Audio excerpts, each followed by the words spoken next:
네, 이어서 마켓 키워드 시간인데요. 오늘은 엠첸의 김종효 전문위원과 함께 이야기 나눠보도록 하겠습니다. 어서 오십시오. 네, 안녕하십니까? 네, 안녕하세요. 오늘의 키워드 어떤 걸 준비하셨나요?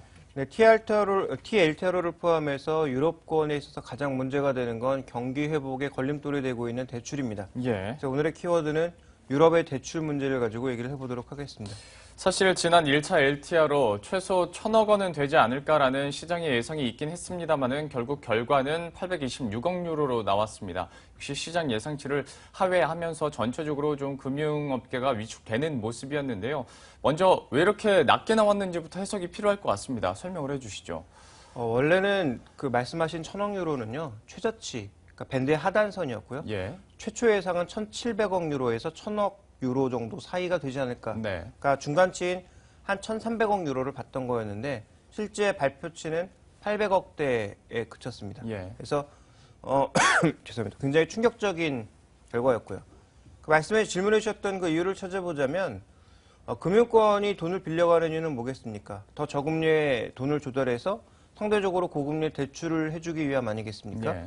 그래서 금융자산의 운용 쪽의 측면에서 보면 뭐 은행채를 발행해서 채권을 운용한다든지 아니면 뭐 기업 대출이나 가계 대출을 해준다든지 이런 것들을 해야 되는데 준비된 그림을 보시면 유로존에 지금 가장 최상위권 신용등급을 갖고 있는 국가들의 3년물 국채까지도 마이너스 금리로 돌아섰습니다.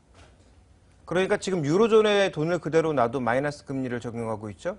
그런데 10년물, 30년물로만 자금을 운용할 수는 없는 거 아니겠습니까? 단기물도 운용을 해야 되는데 단기물 같은 경우 전부 마이너스가 돼버렸단 말이죠. 그러니까 돈을 가져와서 기업대출, 가계대출을 해주는 것 이외에 기본적으로 채권시장에서도 돈이 돌아가야 되는데 마이너스 금리다 보니까 돈이 돌 수가 없는 거죠. 은행권에서 굳이 가져와서 돈 돌려봐야 의미가 없는 거고요. 그러니까 기존에 가지고 있는 부채의 차환을 위해서 더 낮은 금리의 돈을 빌려가는 것 이외의 수요가 없었다. 이렇게 좀 보고 있습니다. 그렇게 본다면 뭐 2차부터는 돈이 본격적으로 풀리지 않을까 기대하고 있는 건데 만약에 이런 현상들이 풀리지 않는다면 2차, 3차에서도 시장의 예상치를 밑돌거나 잘해봐야 시장의 예상치일 가능성이 높아지고 있다. 이렇게 봐야 될 것 같고요. 그 다음에 또 하나 살펴봐야 될 건 최근에 유로존의 이제 대출 증가율 흐름을 보시면 전반적으로 좀 부진한 양상입니다. 준비된 그림에서 나타난 것처럼 유로존 전체로 봐도 그렇고요. 가계나 기업 측면에서 봤을 때도 모두 둔화되고 있는 양상인데 이번에 TLTRO는 꼬리표를 붙였죠. 원래 만기가 2018년까지지만 만약에 유로존 민간 쪽으로 대출해주지 않을 경우에는 2016년 중간에 상환해야 됩니다. 그러니까 그런 상환 리스크를 가지고 가기에는 별로 메리트가 없다라고 판단하고 있는 거죠. 그리고 그 꼬리표를 단다라는 건 은행권이 자금을 어떻게 운용하는지 하나하나 세세히 살펴보고 있겠다는 얘기 아니겠습니까? 자금을 운영하는 측면에서는 별로 달갑지 않은 뉴스고요. 그러다 보니까 상대적으로 덜 나간 게 아니냐라는 분석도 있고요. 또 하나 지금 준비된 그림을 보시면 이번에 ECB가 대체대조표 확대 목표와 계획을 세웠을 때 총 1조 유로를 잡았는데요. 대부분 ABS, CB처럼 시장에 큰 영향을 미칠 수 없는 자산의 매입이었고요. 그다음에 나머지 한 3천억 유로 정도가 LTRO다. 그러면 TLTRO처럼 자금을 공급하는 이 돈은 과거처럼 이제 불태화를 하지 않아서 시장 내로 공급될 수 있는 여력은 충분히 마련되어 있지만 전체 자금 중에 10분의 3밖에 안 된다라는 거죠. 그러니까 여전히 제한된 공급만을 하고 있다라는 점이 특징적인 부분이 아닌가 이렇게 좀 봐야 될 것 같습니다. 그러다 보니까 상대적으로 유로화에 대해서 지금 시장의 그 컨센서스는 굉장히 낮아져 있습니다. 외환에 투자하는 사람들이 여전히 공격적으로 유로화에 대해서는 추가 약세 포지션을 가져가고 있는 상황임을 고려해 본다면 유로화로 돈을 빌려와서 그 유로화가 약세를 보이면 가만히 내가 그 돈을 들고 있는 상태에서도 마이너스가 나는 거거든요. 그러니까 지금 현재 구간에서는 유로존 은행들이 괜히 돈 가져가서 그렇게 운영할 필요가 없는 거죠. 네. 그러니까 이번엔 그렇게 낮게 나올 수밖에 없는 상황이었던 것 같습니다. 예. 뭐 말씀해 주신 거에서 좀 힌트가 될 수 있을지 모르겠습니다만은 벌써부터 2차 LTR에 대해서도 조금 전망치가 좀 낮아지고 있는 움직임도 포착이 되고 있고요. 근데 이제 구체적으로 유로존에서 이제 기업 대출 시장이 어떻게 진행이 되고 있는지도 좀 살펴봐야 될 것 같은데요. 이 부분은 좀 어떤가요?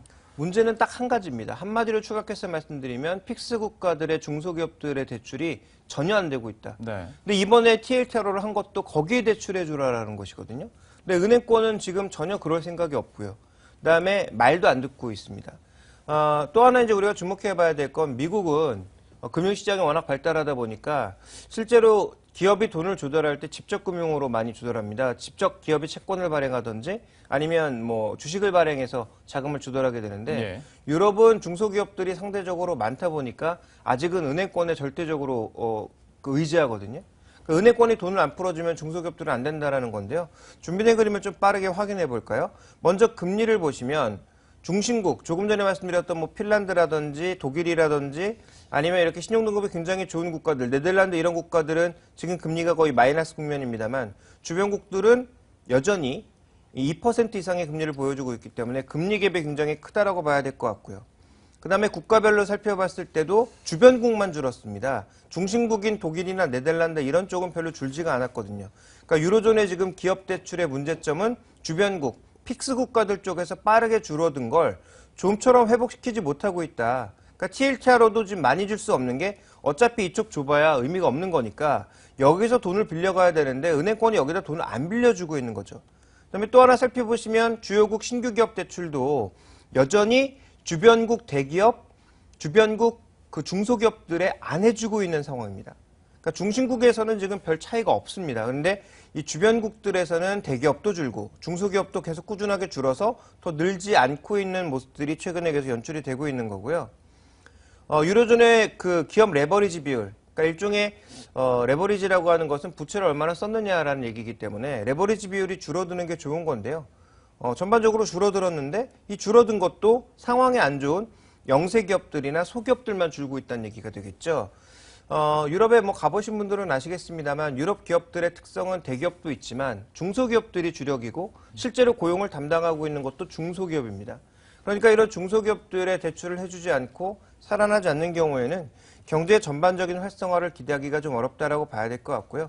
그 다음 준비된 두 가지 그림을 보시면 은행권, 특히 이제 유럽은 지금 미국보다 여전히 부실 대출 비율이 높기 때문에 이번에 10월부터 12월까지 있는 스트레스 테스트를 앞두고 여전히 몸을 사리고 있다라고 봐야 될 것 같고요.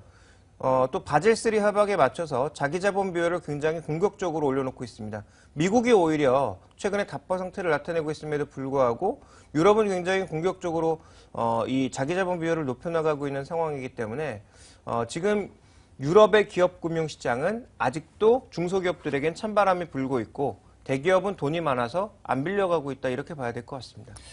1차 TLTRO도 참 뜨뜻미지근했고요. 그리고 대출 상황도 좋지 못하다 보니까 시장에서는 참 신기한 게 반대로 이제 그러면 유로존에서 좀 공격적으로 부양책을 내놓지 않겠느냐라는 기대감이 또 나오는 것 같습니다. 이 부분은 좀 어떻게 보고 계신가요? 그 최근에 중국에서 정부에서 안 하겠다라고 했는데도 경제학자들은 계속 할 수 있다, 뭐 해야 된다라는 식의 얘기를 하는 것과 똑같습니다. 네. 유로존 22의 구조를 보시면 그들이 필요한다고 해서 당장 의사결정이 되는 것도 아니고요. 당장 나올 수 있는 것도 아닙니다. 단기적으로는 전혀 가능성이 없다라고 봐야 될 것 같고요. 중장기적으로도 지금 현재 상황에서 본다면 그렇게 쉽지 않다라고 판단하고 있는데요. 먼저 준비된 그림을 보시면 최근에 유로존 경제 지표 보면 처참하죠. 어제 발표된 지표도 처참했고요.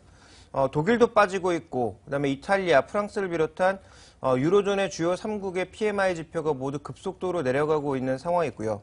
어제도 언급드렸던 대로 러시아의 수출입을 규제하면서 실제로 유럽 국가들이 받고 있는 충격이 상당하기 때문에 이와 관련된 부담은 여전히 이어지고 있다고 봐야 될 것 같습니다. 근데 최근에 유로존 뉴스를 관심 있게 살펴보신 분들은 뭐 IS 관련 뉴스들 뭐 이런 것들 보셨겠지만 조금 더 의미가 있는 건 뭐냐면 유럽의 정치 지도가 계속 바뀌고 있다는 거죠. 아주 조그만 부분부터 바뀌고 있는데요. 스웨덴 결국은 좌파가 승리했지만 우파에서 좌파로 넘어간 게 중요한 게 아니라 캐스팅 보트를 줄 수 있는 우리가 흔히 얘기하는 아주 급진적인 우익 이런 사람들 급진적인 우익이라는 건 말이 안 되겠죠. 극우라는 세력들의 지분율이 12%가 넘었고요. 프랑스도 이번에 극우가 완전히 약진했고요. 지난 5월에 있었던 EU 의회 선거에서도 극우파가 10% 이상의 지분을 가져가는 모습을 보였습니다. 이들의 전반적인 특징을 보면 EU 해체죠. 그러니까 그런 측면으로 우리가 이해를 한다면 유로존에서 이미 대부분의 정부가 정책을 장악할 수 있는 헤게모니를 잃어버린 가운데 극우파, EU를 해체하자라는 극우파들의 세력은 점점 목소리가 높아지고 있는 상황임을 고려를 해야 될 것 같고요. 거기에다가 유로존의 경제 문제가 이렇게 심각해지게 되면 결국은 서로 다른 목소리, 지방 분권이라든지 지방 자치라든지 지방 독립이라든지 이런 문제들이 좀 더 활발해질 수밖에 없다. 그러니까 어떻게 보면 최근에 유로화의 약세는 단순하게 유로존 경제가 안 좋기 때문에 또 유로존이 돈을 쏟아부을 것이기 때문에 나타나는 현상일 수도 있으나 좀 더 확대 해석을 해보면 향후 유로존의 뭐 붕괴라든지 아니면 심각한 위기 가능성을 보면서 유로화에 대한 약세 포지션을 계속 잡아나가는 것이 아닌지 이런 부분까지 우리가 장기적으로는 점검을 해봐야 될 것 같습니다. 참 사람의 심리라는 게 그런 것 같습니다. 참 불안하고 힘들 때 뭔가 희망을 쫓으려는 움직임이 있다 보니까 중국도 그렇고요. 유로존도 그렇고 시장이 좀 맹목적인 기대감을 갖게 만드는 것 같은데요. 보다 좀 객관적인 팩트를 기반으로 해서 투자의 눈을 높여가는 게 좋을 것 같습니다. 지금까지 MTN의 김종현 전문위원과 함께했습니다. 고맙습니다.